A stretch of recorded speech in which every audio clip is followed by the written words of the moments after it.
watch this.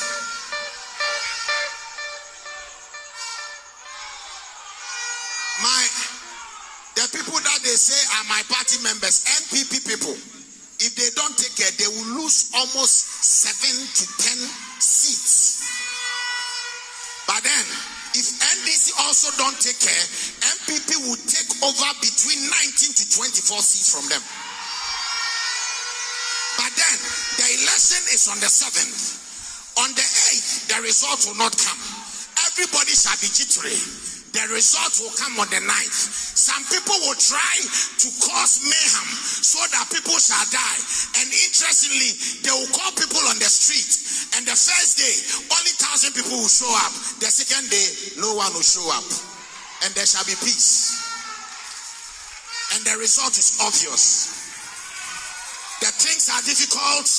I know that there are 2 people coming.